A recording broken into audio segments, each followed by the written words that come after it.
Bonjour Monsieur Derieux. Bonjour. Nous sommes honorés de vous recevoir aujourd'hui sur le plateau de Perron TV.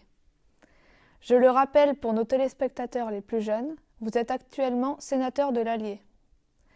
Ancien pharmacien, votre carrière politique est particulièrement riche. Elle débute en 1977 avec votre élection en tant que conseiller municipal de Sérilly.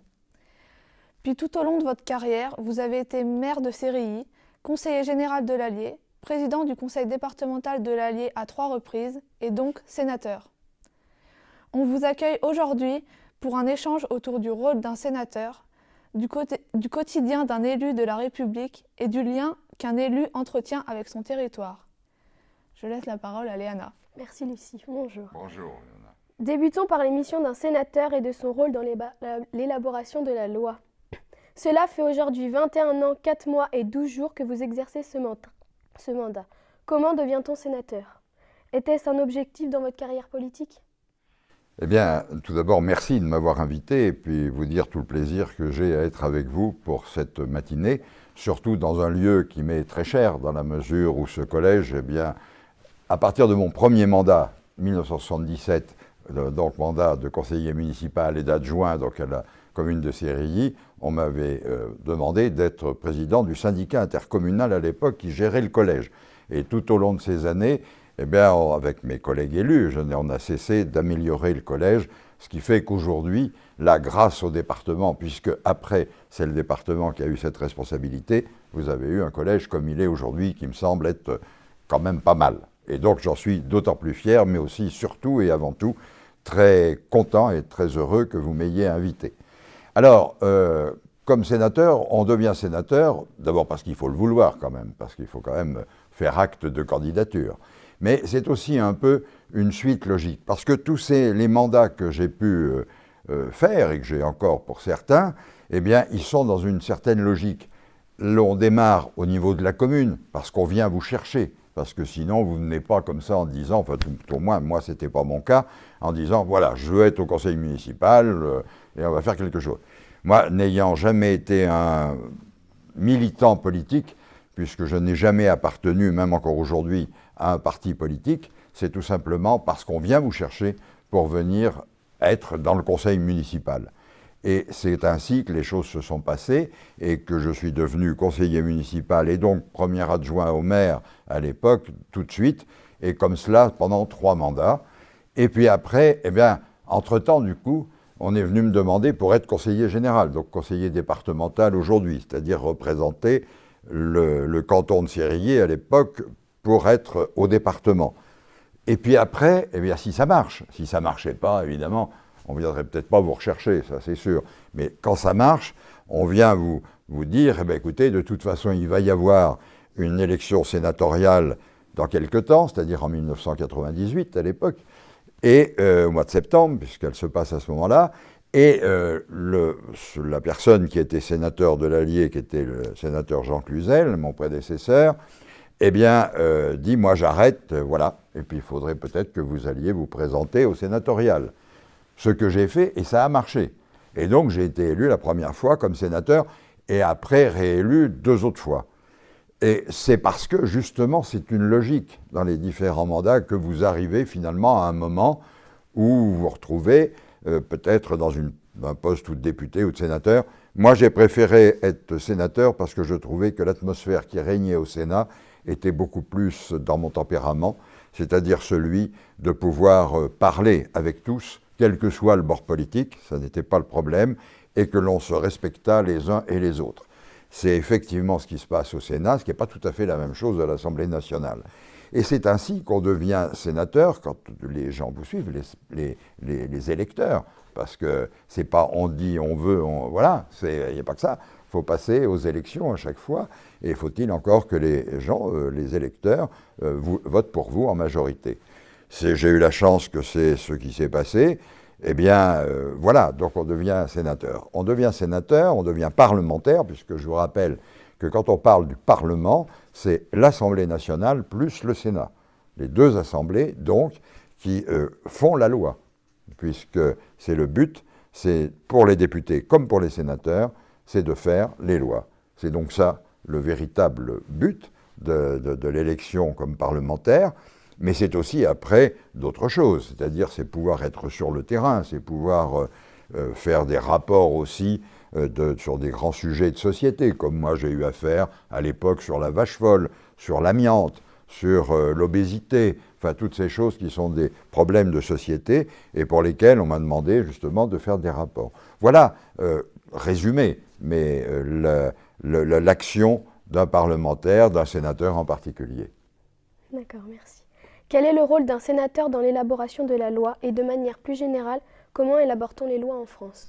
Alors, de toute façon, pour qu'une loi puisse être après promulguée, c'est-à-dire votée définitivement, il faut que et l'Assemblée nationale et le Sénat, les deux assemblées, votent le même texte, dans les mêmes termes. C'est comme cela que l'on fait les lois, c'est-à-dire que d'une part, quand une proposition de loi est faite par le gouvernement, quel que soit le sujet, il va aller, par exemple, cette proposition de loi, elle va aller d'abord, par exemple, à l'Assemblée nationale, puisqu'on démarre soit par l'Assemblée nationale, soit par le Sénat, c'est uniquement une histoire d'emploi du temps, sauf s'il s'agit de sujets qui traitent des collectivités locales. Là, on commence obligatoirement par le Sénat. Pourquoi ? Parce que le Sénat est élu par les collectivités.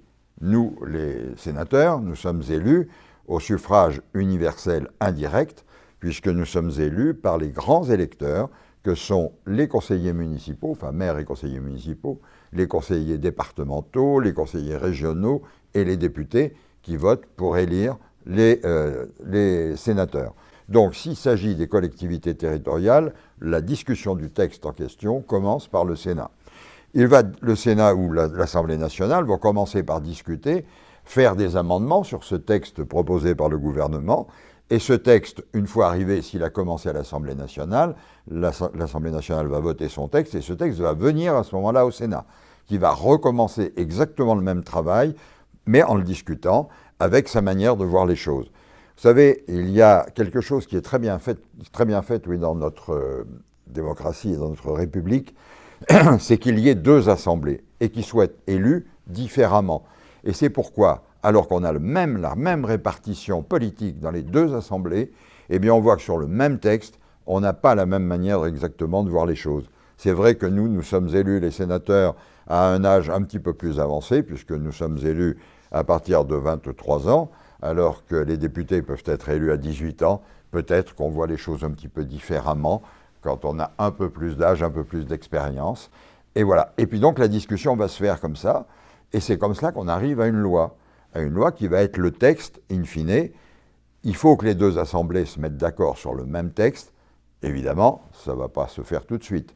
Donc, à ce moment-là, on va faire une commission mixte paritaire, 7 députés, 7 sénateurs, qui vont essayer de se mettre d'accord sur le même texte. S'ils y arrivent, eh bien ça passe une fois rapidement à l'Assemblée, une fois au Sénat, et le texte de loi est voté. S'ils n'y arrivent pas, eh bien là, c'est le texte de l'Assemblée nationale qui prime, puisque à partir de là, il faut bien qu'il y ait une assemblée qui décide, sinon on discuterait pendant des années. Mais finalement, on voit que quel que soit le sujet, il y a entre 70 et 80% des amendements qui sont finalement votés par le Sénat, qui sont en fait repris par l'Assemblée nationale. Ça montre bien que les deux assemblées sont nécessaires, parce que la vision des choses n'est pas tout à fait la même, alors que politiquement, il y a exactement la même répartition. Voilà comment ça se fait. Alors après, une fois que les assemblées ont voté, évidemment, après, il y a la promulgation de la loi qui se fait par le président de la République, et puis après, les décrets d'application qui sont faits par l'administration. N'oubliez pas, et surtout là je tiens à le répéter, que nous sommes dans un régime parlementaire et non pas dans un régime présidentiel. Le président de la République ne peut rien faire si le Parlement, Assemblée plus Sénat, ne lui ont pas donné la possibilité de faire ce qu'il a proposé, c'est-à-dire à travers un texte de loi, il ne peut pas le faire. Donc, c'est vraiment un régime parlementaire. Et puis, il faut savoir que justement, pour bien séparer le pouvoir exécutif, qui est le président de la République et le gouvernement, et le pouvoir législatif, qui ne doivent pas avoir d'influence l'un sur l'autre, eh bien, le président de la République n'a pas le droit de venir ni au Sénat, ni à l'Assemblée nationale. Voilà. Quelle est la différence entre le travail d'un député et celui d'un sénateur ? Ben, il est le même à peu près, c'est ce que je viens de vous expliquer, mais il est à peu près le même puisque nous discutons obligatoirement les mêmes textes, mais avec notre façon de voir les choses les uns et les autres. Et c'est ce qui fait qu'en discutant sur le même texte, en faisant un mix des deux, avec la commission mixte paritaire dont j'ai parlé tout à l'heure, nous arrivons, je pense, à faire les textes de loi qui soient les moins mauvais possibles. Je ne dis pas les meilleurs, parce que ce sera un petit peu présomptueux, mais les moins mauvais possibles. Et c'est par cette discussion, par des gens qui, même s'ils ont des mêmes couleurs politiques, mais à travers leur carrière antérieure, eh bien, arrivent petit à petit à faire un texte qui soit, je le répète, le moins mauvais possible. On apprend sur le site internet du Sénat que vous avez été questeur au Sénat. En quoi cela consiste? Est-ce le même rôle du questeur en latin? C'est exactement la même chose, puisque en fait le questeur dans les armées de César était finalement le factotum, c'est-à-dire celui qui s'occupait du fonctionnement de tout et de l'approvisionnement même des nourritures pour les armées, mais aussi pour être sûr qu'il y ait des vêtements, qu'il y ait des chaussures. Enfin, à l'époque de César, c'était plutôt des Spartiates, mais donc voilà. Et c'est la même chose, on est dans chaque assemblée, c'est-à-dire aussi bien à l'Assemblée nationale qu'au Sénat, les deux assemblées élisent chacune 3 questeurs. 3 à l'Assemblée nationale, 3 au Sénat. Généralement, on est donc un questeur de la majorité ou 2 questeurs de la majorité politique qui est en place, en particulier au Sénat, et un de l'opposition. Et on se réunit pour gérer de manière administrative et pratique eh bien, tous les travaux qu'on a à faire dans le Palais du Luxembourg. On gère la carrière des personnels, on gère les caisses de retraite des personnels et des sénateurs, la caisse d'assurance maladie des personnels et des sénateurs, qui sont indépendantes, qui sont des caisses indépendantes.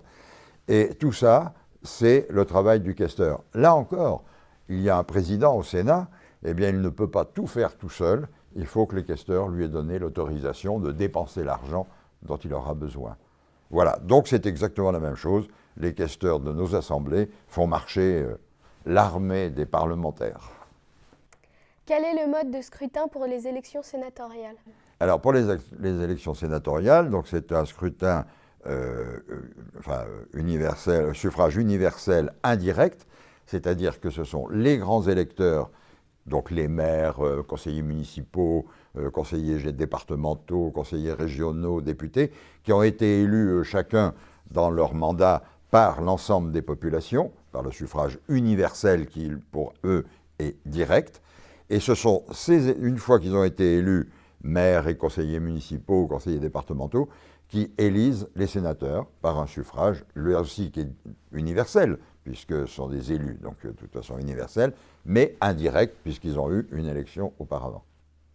Et on représente finalement, nous les sénateurs, on représente les territoires, puisqu'on représente véritablement les départements, puisque en fonction de la population, il y a un sénateur par département. Dans l'Allier, nous avons 2 sénateurs, donc il y a Claude Malhuret, qui est ancien maire de Vichy, et moi-même. Et donc voilà, et il y a des départements où il y a moins de population, il n'y a qu'un sénateur, comme la Creuse, il n'y a qu'un sénateur, puis d'autres, comme à Paris ou dans des départements comme la Seine-et-Marne qui sont très peuplés, là il y a une dizaine de sénateurs. Voilà. On vient de le voir, un sénateur occupe un rôle particulièrement important dans nos institutions. À quoi ressemble le quotidien d'un élu? Comment partagez-vous votre temps entre vos séances au Sénat et votre présence dans votre circonscription? Non, on n'a pas de circonscription. Dans notre département. Non, mais au contraire, c'est justement pour apprendre. Les députés sont élus sur une circonscription. Les sénateurs sont élus sur l'ensemble du département. Hein? Voilà. Puisque un député, dans l'Allier, il y a 3 députés maintenant. Il y a donc 3 circonscriptions, une autour de Montluçon, une autour de Moulins et une autour de Vichy. Les sénateurs, on est élus, les 2 sont élus sur la totalité du département. Hein? D'accord. Donc combien de jours par semaine passez-vous au Palais du Luxembourg? Eh bien, généralement, au Palais du Luxembourg, j'y arrive le lundi soir, un peu tard, par le train, et puis j'y reste le mardi, mercredi, et souvent le jeudi. Et puis après, les autres jours, jeudi toute la journée, parce que je reviens le jeudi matin par le train qui part à 7h de Paris, donc j'arrive à 9h30 à Moulins, après ça me laisse du temps pour aller dans le reste du département. Mais il y a des fois, c'est le jeudi complet. Hein. Et puis, donc après, vendredi, samedi, dimanche, et lundi, même comme aujourd'hui, eh bien, c'est dans le département, ou vers les communes, ou au département, au conseil départemental, puisque je suis encore conseiller départemental de base, je ne suis plus président de par la loi, puisqu'on ne peut plus cumuler, quand on est parlementaire, 2 exécutifs locaux. Alors donc, je suis sénateur et resté encore conseiller départemental, mais pas président. Voilà, et donc voilà comment je partage mon temps entre Paris et l'Allier. Du coup, à quoi ressemble le quotidien dans les lieux? Eh bien, le quotidien, c'est-à-dire qu'on n'arrête pas beaucoup, puisque, comme je le disais tout à l'heure, eh bien, dans les jours où je suis dans l'Allier, généralement, c'est pour être au conseil départemental, ou alors pour aller voir le maire de telle ou telle commune qui a un problème, qui voudrait avoir des financements complémentaires d'une autre manière et tout ça. Donc je vais voir, qu'avec lui on en discute, on regarde, on voit comment on peut faire, ou même sur tout autre problème de société. Il m'arrive, les gens, j'ai une permanence à Moulins, puis il y a une permanence également à la mairie à Sérilly, où les gens viennent me voir quand ils ont des problèmes administratifs. Donc on les accompagne, ça fait partie de nos fonctions.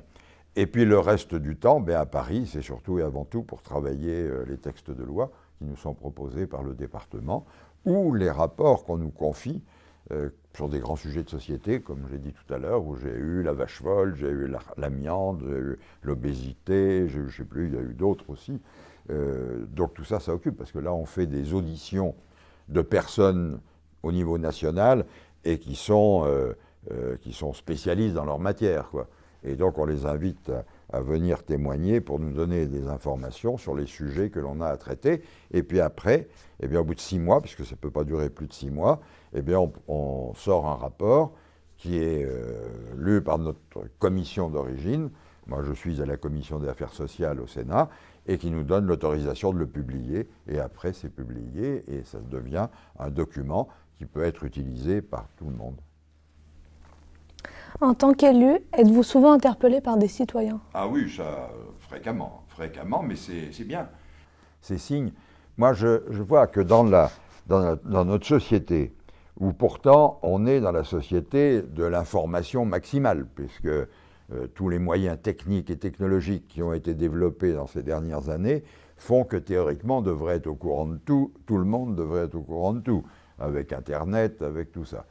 Et on se rend compte que finalement, c'est pas aussi évident que ça, et que surtout, et ça c'est un gros problème pour la société, nos concitoyens ont besoin de pouvoir venir s'exprimer avec quelqu'un, alors je ne vais pas dire de terme, mais pour eux, quelqu'un qui ait l'habitude de côtoyer les problèmes de décision administrative, ou qui soit près de ceux qui décident, que ce soit au niveau communal, comme au niveau départemental ou au niveau national.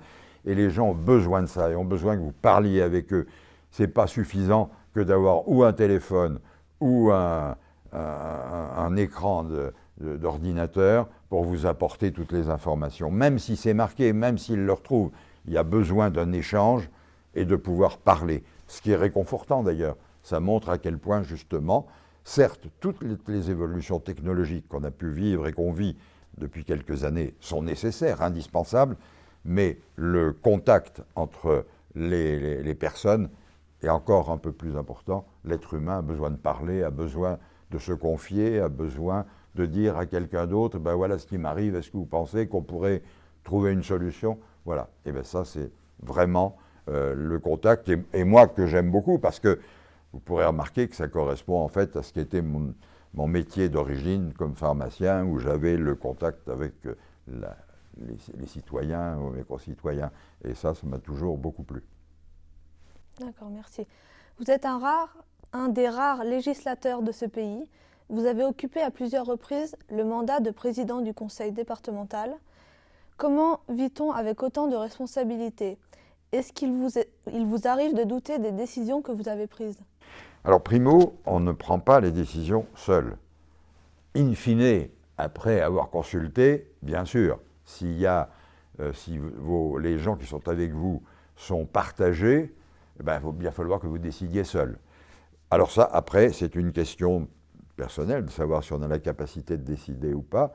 Moi, ça n'a pas jamais trop gêné parce que dans la mesure où j'ai quand même été habitué, de par mon métier, de par mon installation individuelle, où il fallait bien que je décide, je n'avais personne d'autre pour m'aider à décider, mais dans nos collectivités, celui qui dirige ne dirige pas tout seul. Il a, comme maire, il a ses conseillers municipaux. Comme président de conseil départemental, moi j'avais les autres conseillers départementaux à qui je demande avis. Et puis après, on en discute. Et puis si ça n'arrive pas à se décider, effectivement, il faut bien que ce soit le président qui décide. Après, l'endroit où vous décidez seul, c'est dans le fonctionnement général de votre administration. Moi, un conseil départemental comme celui de l'Allier, il y a 1900 personnes qui y travaillent. Donc forcément, il y a des moments, et là c'est le président qui est le patron. Donc là, il faut bien décider s'il y a des problèmes d'organisation et tout ça. Mais bon, après, faut-il encore avoir envie que ça plaise et que c'est pour ça qu'on reste. Moi, j'ai été élu président, certes à intervalles réguliers, mais pendant 15 ans. Certes, c'est très prenant. Certes, il y a des moments où on se demande si on prend la bonne décision. Mais je vous dis, on n'est pas seul pour décider. Vous occupez un mandat national en tant que sénateur, mais tout votre parcours semble s'inscrire dans la promotion d'un territoire. Séréilly, le Pays Troncé, le département de l'Allier. Quel est le mandat qui vous semble le plus efficace pour promouvoir un territoire? Alors, pour promouvoir un territoire, c'est un petit peu compliqué, mais c'est à mon avis les mieux placés au départ, c'est le maire d'une commune, mais ça limite le territoire, et la présidence du conseil départemental, puisque là, on promeut la totalité d'un département et avec ses spécificités. Donc, c'est plus facile de pouvoir promouvoir. Et puis après, c'est le démarchage permanent auprès de chefs d'entreprise qui sont susceptibles de s'installer. On ne fait pas tout seul non plus. C'est parce qu'on a également des gens avec soi, qui sont là pour nous aider à pouvoir faire installer des entreprises. Bon, on a sur Séréilly, on a la méranderie qui aujourd'hui est en pleine expansion. Bon, il a fallu aller l'accompagner quand elle a décidé de s'installer. Il y a quelques années, on avait installé une parquetterie à Mosnes, qui s'appelle Berrywood, où il y a quand même 200 personnes à peu près, dans 120 ou 130 personnes qui y travaillent depuis maintenant 15 ans. Tout ça se fait aussi par tous ces contacts, avec des personnes qui sont autour de vous pour vous aider. Et ça fait partie véritablement de la promotion du territoire. Après, il y a la promotion touristique. Moi, j'ai été là aussi président pendant quelques années du syndicat mixte d'aménagement touristique de la forêt de Troncé, après qui a été transformé en communauté de communes. J'ai été président de la communauté de communes. C'est là aussi où on fait la promotion de l'ensemble du territoire du pays de Troncé pour essayer d'attirer des touristes, des industriels, des activités, même plus petites, mais qui sont nécessaires pour apporter de l'activité aux personnes qui vivent chez nous et pour qu'elles y restent. Donc, si vous voulez, tout ça, ça fait partie justement de la promotion où vous devez en permanence, et je vais vous dire, quand vous êtes un élu, effectivement même national, mais que vous sortez, et c'est pour ça que je tenais à ce qu'on reprenne bien le départ de, disons entre guillemets, ma carrière politique, parce que carrière, il ne faut pas pousser, mais disons, c'est bien que tout est parti du terrain. Et ça, personnellement, je pense n'avoir jamais oublié d'où j'étais, enfin d'ailleurs j'y habite toujours bien sûr, d'où j'étais, ce que j'étais quand je suis devenu la première fois conseiller municipal et adjoint au maire, et puis après le reste. Vous savez, il faut se battre aussi pour garder des services publics. Et comme sur Séréilly, si on a le centre de tri postal qui fait pour tout un périmètre assez large, c'est parce qu'à l'époque, je me suis un peu battu pour que ce soit là. La perception qu'on a voulu également la fermer comme d'autres ailleurs, je lui avais donné une plus grande dimension en faisant transférer, il y a 23 ans, j'ai regardé, c'est pour ça que je le sais, il y a 23 ans, la gestion du centre psychiatrique d'Aigné-le-Château qui se faisait à Paris et qui a été transférée il y a 23 ans à ma demande à la perception de Séréilly, ce qui a fait une perception d'une activité importante. Puis là, récemment, il a été décidé de fermer pratiquement toutes les perceptions.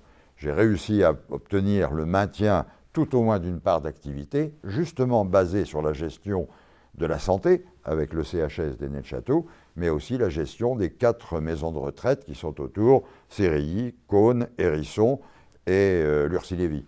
Donc la perception restera pas sur la totalité, mais quand même, ça sera une des perceptions qui resteront. Et puis, je ne sais pas, nous avions une gendarmerie ici dont le bâtiment était propriété de l'État et qui ne correspondait plus du tout aux véritables nécessités pour les gendarmes. Eh bien, c'est parce que j'ai réussi à obtenir de l'État qu'on reconstruise une gendarmerie toute neuve, qui est donc aujourd'hui à la sortie sur la route de Moulins, et ce qui est quand même beaucoup plus agréable pour l'ensemble des gendarmes qui sont nommés ici. Il y a une communauté de brigade qui existe entre Cosne et Sérilly. Le siège de la communauté de brigade est à Sérilly. Je ne suis peut-être pas étranger, ça aurait pu se passer ailleurs. Ben non, c'est à Cosne. Voilà, et tout à l'avenant. Et ça fait partie justement de la promotion et de la défense du territoire sur lequel on est élu. Il ne faut jamais oublier d'où on vient, jamais. Si j'ai pu faire tout ça, c'est qu'au départ, il y a des électeurs sur Sérilly qui m'ont élu au conseil municipal, qui ont continué de m'élire, et qui après m'ont élu comme conseiller départemental. Il ne faut donc jamais oublier. Et puis c'est là, en fait, où j'ai fait ma profession, où mes enfants sont venus à l'école. Mes 3 enfants sont allés à l'école primaire à Sérilly. Bon, voilà. Alors au collège, après, ils sont allés à Montluçon pour d'autres raisons, pour des raisons purement familiales. Mais voilà, donc c'est pour vous dire. Et mon épouse a été infirmière à domicile ici à Sérilly. Donc tout ça, ça fait partie de la vie et de l'attachement que l'on peut avoir au territoire et pour lequel on doit faire la promotion puisqu'on en est issu. Alors donc, Quel mandat avez-vous préféré occuper et pourquoi? Alors je pense que le mandat, sans doute le plus agréable, mais c'est celui finalement que j'ai fait le moins longtemps parce que du fait qu'il y a eu la loi a changé, que les cumuls de mandats empêchaient de faire tel ou tel, ça a sans doute été celui de maire. Premier adjoint où j'ai fait 3 mandats, donc s'il faut 3 mandats, j'en ai fait plus que ça, puisque j'en ai refait après. S'il faut 18 plus au moins 2 autres derrière, 18 ça doit faire 20 ans, et puis je n'ai fait que 6 ans de maire. Mais à la fin de ce mandat de 6 ans, j'avais été réélu maire, d'ailleurs, une semaine après, mais comme le conseil départemental, où on avait perdu la majorité 3 ans auparavant, on a su qu'on le regagnait, et là je ne pouvais plus avoir les 2 mandats en même temps. Donc, j'ai repris la présidence du conseil départemental et demandé à M. Filia, qui était mon premier adjoint à la mairie, de devenir maire, et moi je suis redevenu premier adjoint. Mais même maintenant, on ne peut même plus être premier adjoint quand on est parlementaire. Enfin bon, c'est pas grave. Mais voilà. Mais c'est sans doute celui de maire, parce que plus près. Et puis le mandat de président de conseil départemental, parce que là aussi, on est vraiment dans les concrets, dans les réalités, dans ce où on pense qu'on peut apporter le plus à l'ensemble de nos concitoyens, où là, vraiment, on décide vraiment les choses. Au revoir, Monsieur Derriot, et merci d'avoir répondu à nos questions. Sachez en tout cas que nous avons été très heureuses de vous avoir accueillis aujourd'hui sur le plateau de Perron TV. On espère vous revoir et à très bientôt. Eh bien, merci également, merci de m'avoir invité, puis moi je vais vous dire aussi tout le plaisir que j'ai eu à vous répondre. Vous dire que, je vous l'ai dit au départ, mais je vais le redire, que pour moi c'est aussi la fierté d'avoir, par exemple à travers le collège, dont je me suis toujours occupé, et on a essayé de faire le maximum, eh bien vous puissiez avoir les meilleures conditions possibles pour faire votre départ dans la vie à travers vos études, et puis que vous puissiez suivre, grâce aux enseignants que vous avez, de pouvoir faire les techniques nouvelles comme celles que l'on pratique en ce moment, qui sont quand même une évolution extraordinaire dans la vie même de nos zones rurales, et surtout de nos zones rurales, puisque le collège François Perron est le seul à avoir créé, dans le département, une web TV. Alors donc c'est tout à fait exceptionnel et extraordinaire. Donc voilà, vous avez cette chance, mais je sais que vous en profitez pleinement, et puis qu'au contraire, ça vous incite à travailler. Et puis ce que je vous souhaite surtout, c'est de pouvoir poursuivre et continuer de faire vos études après, que vous puissiez réussir tous ensemble eh bien, à vous faire une place dans la vie qui soit la meilleure possible. De toute façon, tout démarre à l'école. À l'école primaire, où c'est vraiment primordial, d'ailleurs ça porte son nom, c'est primaire, mais aussi après, et c'est ce qui vous permettra d'avoir les professions qui vous seront les plus agréables pour vous parce que vous les aurez choisies, ou qui vous apporteront le plus de satisfaction familiale, personnelle, financière, puisque c'est un tout. Et n'oubliez jamais que vous avez démarré à Sérilly et que finalement, c'est peut-être aussi bien qu'ailleurs. Voilà, bon courage et puis pleine réussite à toutes et à tous. Et puis je voudrais remercier vos enseignants pour leur dévouement et leur capacité à pouvoir vous faire progresser comme ils le font. Merci.